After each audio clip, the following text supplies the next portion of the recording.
या परमात्मा का नाम लेता है या उसकी तरफ थोड़ा सा देख ही देता है, वो पवित्र हो जाता है और संसार के बंधनों से छूट जाता है। ये बात बिल्कुल सही है, लेकिन एक बात जरा सोचने की है, वो ये है कि केवल ख्याल करने से ये चीज नहीं आती। किसी का ख्याल कर लेना और बात है, और किसी के निकट पहुंच जाना और बहुत बड़ा फर्क है। दीपक का हम ख्याल कर लें तो घर में रोशनी नहीं हो सकती। रोटियों का ख्याल कर लें, भूख नहीं जा सकती। निद्रा का ख्याल कर लें, नींद की खुमारी नहीं जा सकती। उसके लिए नींद में जाना ही पड़ेगा।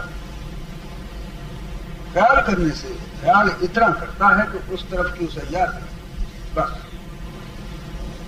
हम लोग भगवान का थोड़ा सा ख्याल करते हैं, बस इतना करते हैं। लेकिन वो भजन करना और बात। जैसे ख्याल से हमारी नींद का ख्याल कर लें, सोमे नहीं, ख्याल कर लें कि हमें नींद आ रही, हम 8 घंटे भर सो लिए, तो क्या दिन भर की खुमारी तो जा सकती है? हरगिज़ नहीं जा सकती। इसी तरह से ईश्वर का थोड़ा सा ध्यान कर लिया, थोड़ा सा नाम ले लिया, कभी कभी रामायण पढ़ ली, कभी कुछ कर लिया।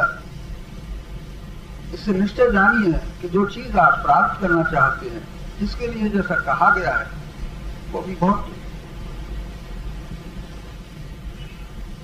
उसके लिए तो दूसरी चीज है।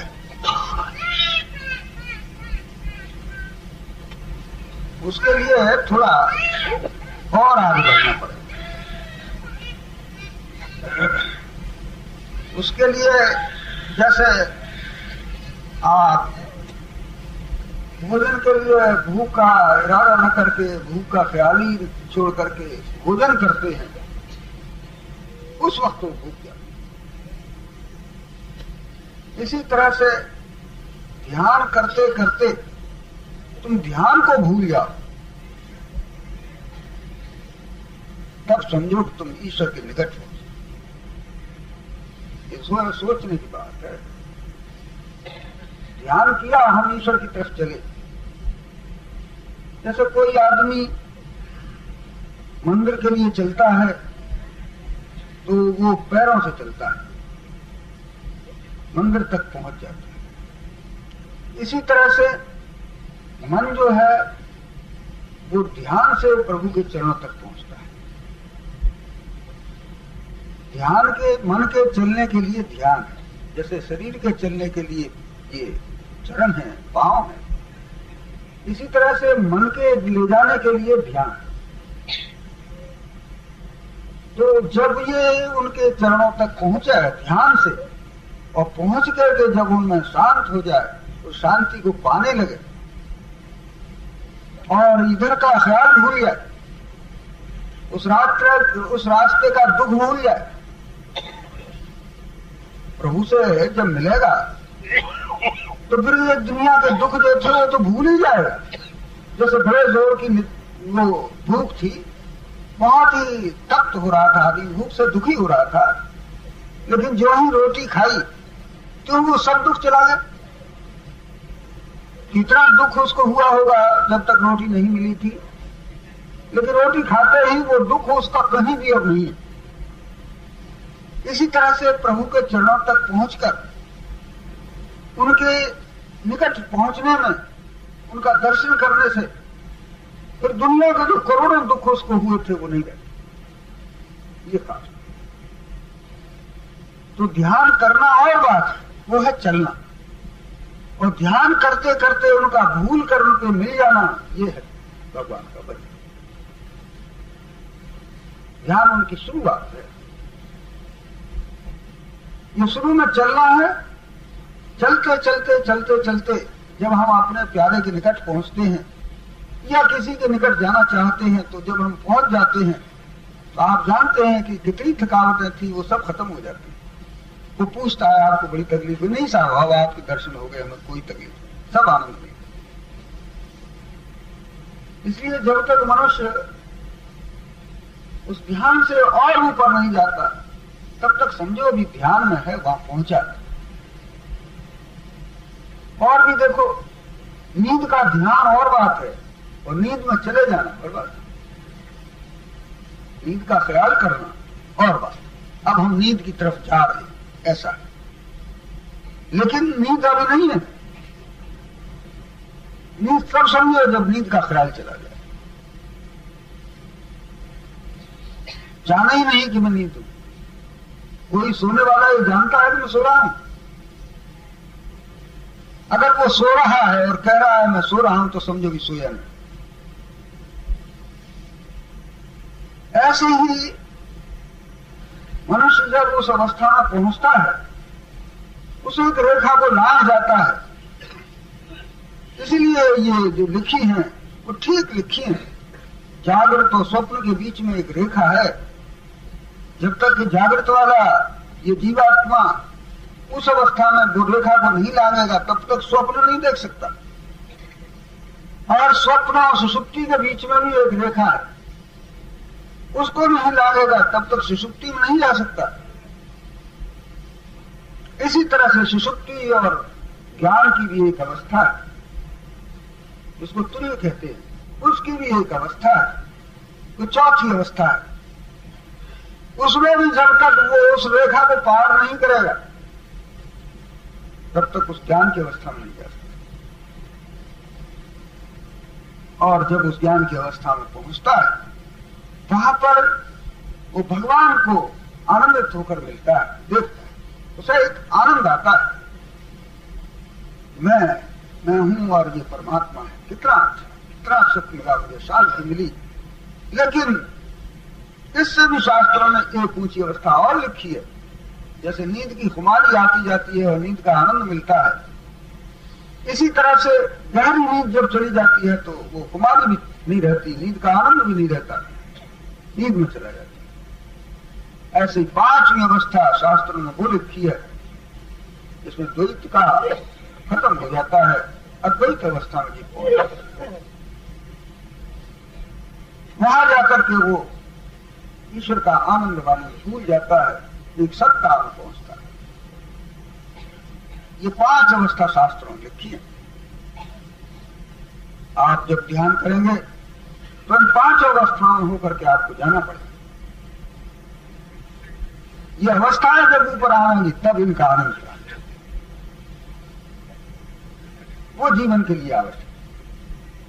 ध्यान हमने बतलाया था, ध्यान एक चलने की हालत है, चलने की दशा है, चल रहे हैं, ध्यान कर रहे हैं। इसमें ध्याता, ध्यान, ध्येय ये रहते, किसका ध्यान कर रहे हैं? भगवान का ध्यान कर रहे हैं। और भगवान ऐसे हैं, स्वरूप भी उनका मालूम पड़ता है, लेकिन अंत में जाकर के ये सब एक हो जाता है और मनुष्य उस परमात्मा का द्वैत में जाकर के आनंद प्राप्त करता है। ईश्वर भी होता है, जीव भी होता है। एक अवस्था ये होती, उससे आगे फिर और बढ़ता है, परमात्मा कृपा करता है, गुरु उस पर दया करता है, तो इस रेखा को भी लांघ कर, ज्ञान की रेखा को भी लांघ कर तो सत्ता की रेखा में जहां कुछ नहीं। उन लोगों ने जिन्होंने इसको प्राप्त किया था, उन्होंने यही लिखा है कि मैं ही ब्रह्म, ब्रह्माष्टमी जिसको कहते, मैं ईश्वर और ईश्वर कुछ नहीं। इसलिए जब तक हम इन अवस्थाओं में नहीं पहुंचे तब तक उसका लाभ कम मिलता है, पूरा लाभ नहीं प्राप्त। एक राजा था, वो पहले तो अच्छा काम करता रहा, लेकिन फिर कुछ विषयों में फंस गया। वो यह हालत हो गई कि वो खूब खाने पीने लगा और भी विषयों में और फंस गया। राज्य का उसे ख्याल ही नहीं रहा। आखिर को ऐसा हुआ कि राजा ने उस पर चढ़ाई कर दी और उसको फतेह कर दिया, जीत लिया, और उसको वो बंधन में डालकर अपने यहाँ मंत्री से कहा कि इसको मरवा दिया। मंत्री ने कहा कि नहीं महाराज, इसे मारना ठीक नहीं। फिर क्या किया जाए कि इसको बहुत से सुख दिए जाए। ये जैसे वहां शराब पीता था, अय्याशी करता था, गाने सुनता था, नाच रंग देखता था, और भी सुख की सामग्री करता था, रुपए पैसे की से लालच थी, वो इसके सामने डाल दिया जाए। सारे दुनिया के सुख जो है इसको दिए जाए, लेकिन एक काम कर दीजिए, इसको सोने मत दीजिए।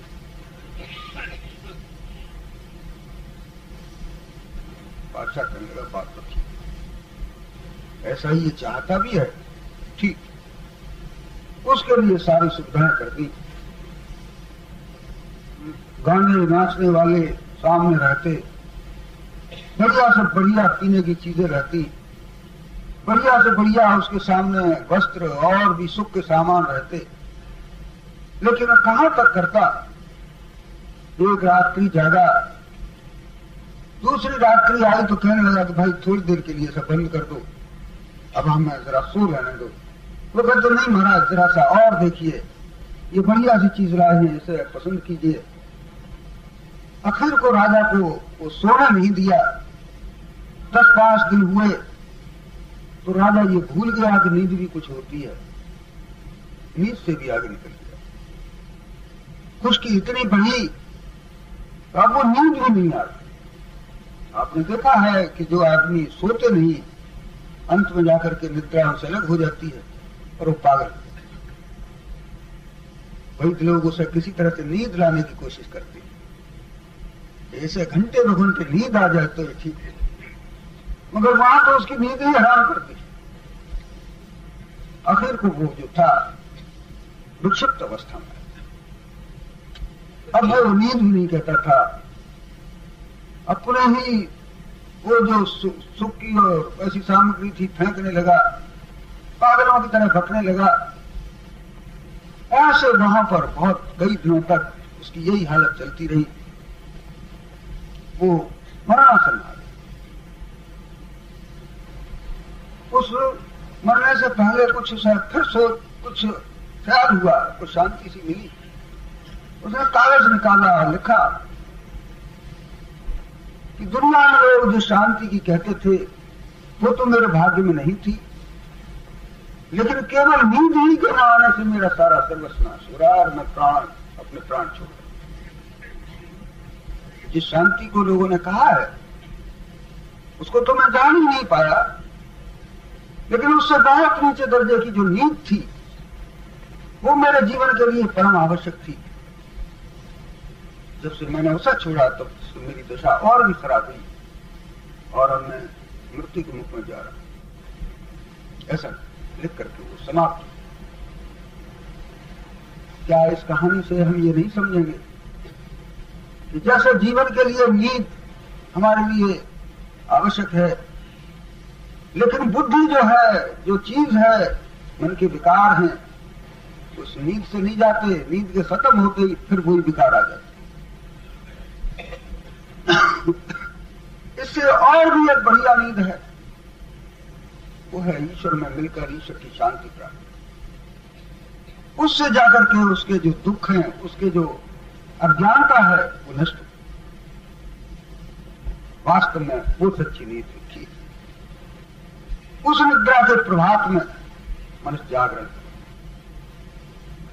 वो नींद को आप समाधि समझिए, भगवान के ध्यान में मिल जाना समझिए।